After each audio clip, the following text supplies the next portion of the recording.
Hi, today we're going to share some tips about good governance. Tips on getting good governance. By the way, what is good governance in the first place?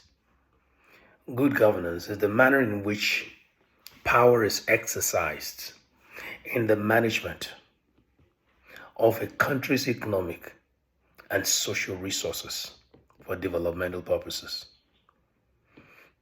The manner in which power is exercised, the exercise of power in the management of a country's economic and social resources. Very important for you to be able to get the trust.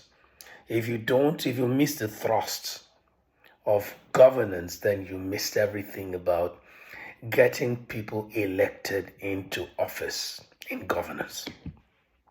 This is the reason so many people with different intentions crave for getting into governance, public office, elective office, and stuff.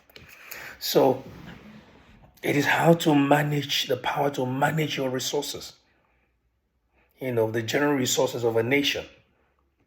So if you elect the wrong people into office, they're going to corner all your resources and you'll be crying. So what do?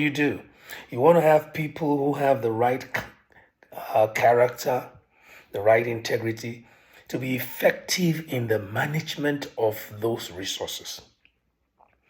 You want to also get people who are transparent enough so that when they are in that conclave, they'll be transparent enough for you to see what they're doing, and you know that there is nothing put under the table.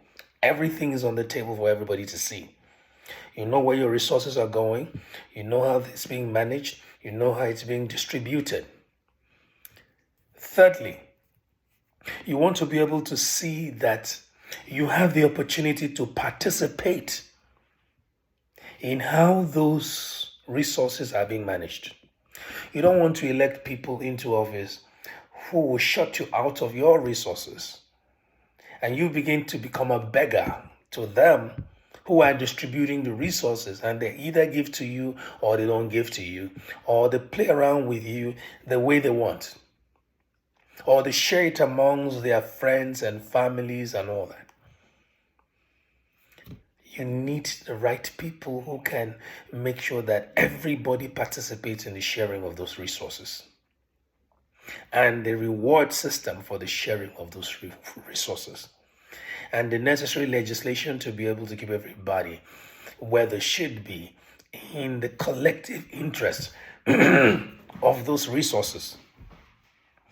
But because we have allowed political corruption to get into the system and the fabric of a society, you find out that the conclave that has put itself in a place to share these resources, they have radicalized our youths who have now found themselves in circumstances where they engage in ritual killings for money.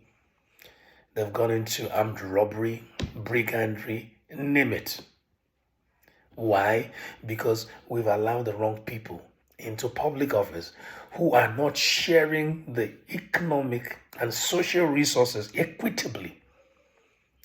Some have gone in there and cornered it into themselves. And so people have been given no other choices than to involve in all the things that you see going on in Nigeria. Time for us to shine your eye. Wake up from sleep. One tip, never you give power to your tribesman who has no integrity. That's where most Nigerians fail. You vote or you put in these leaders into office because they're from your tribe, your ethnic group, your background and all that, or because of religious sentiments or religious affiliation. Don't be fooled. They will not help you.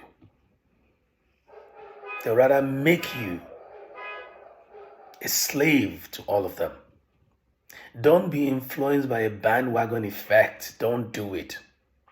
But one thing that you should be compelled by is good character, integrity, and proven track record of consistency and accountability of an individual that is wanting to get into any of these public offices.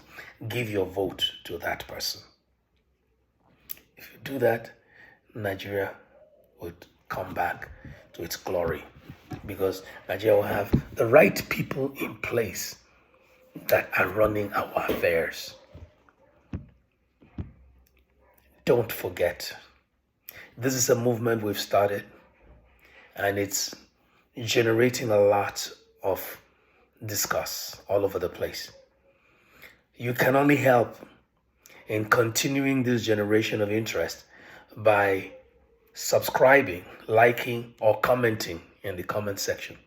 Leave your comment, like this channel, and subscribe to this channel.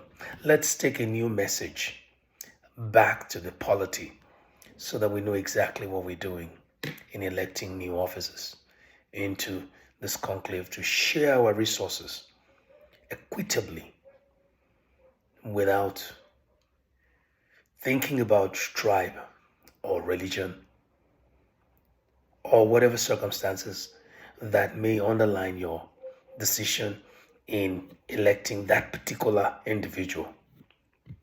Thank you.